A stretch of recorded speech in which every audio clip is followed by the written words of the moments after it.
Quand on pense IA, on sait que l'IA va avoir de l'impact sur les métiers et sur les compétences, mais on a un petit peu de mal à savoir comment prendre le sujet. Je schématise un petit peu l'approche, mais c'est de cartographier les métiers au sein de nos organisations. Une fois qu'on a les métiers, on va descendre en granularité, on va lister les missions et les tâches. Une fois qu'on a les tâches, on va se dire, ok, telle tâche, elle est 100% IAisable, c'est-à-dire qu'elle peut être transférée à une solution d'IA ou d'IA générative. Telle autre tâche, elle peut être hybridable, c'est-à-dire qu'elle va être faite par un collaborateur, mais qu'elle peut l'aider à le faire plus vite, mieux, avec moins d'efforts. Troisième type de tâche, ce sont les tâches que l'on ne peut pas déléguer à une IA et qui restent 100% humaine. Et une fois qu'on a ce mapping, ça nous permet de nous dire, métier par métier, voire poste par poste, si le pourcentage de tâches IAisables est supérieur à 50-60%, on peut déjà identifier que ce métier est en risque.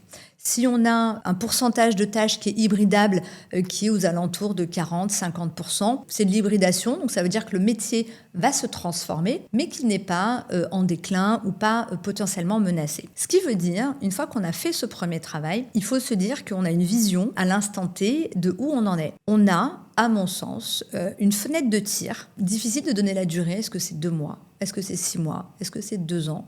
On a une fenêtre de tir pour préparer demain. Je fais souvent l'analogie avec le tsunami. On est dans la phase où l'eau recule. On sait que la vague va revenir. On ne sait pas quand, on ne sait pas comment, mais on sait qu'elle va revenir. Pendant que l'eau recule, on a ce moment de se dire, voilà, sur les métiers qui sont en risque, comment on les accompagne vers d'autres métiers. Pour ceux dont les postes sont hybridables, comment on accompagne la montée en compétences, parce que les jobs, les tâches et les périmètres vont un petit peu bouger, donc ils vont devoir aller sur d'autres tâches, d'autres missions, donc comment on accompagne les montées en compétences.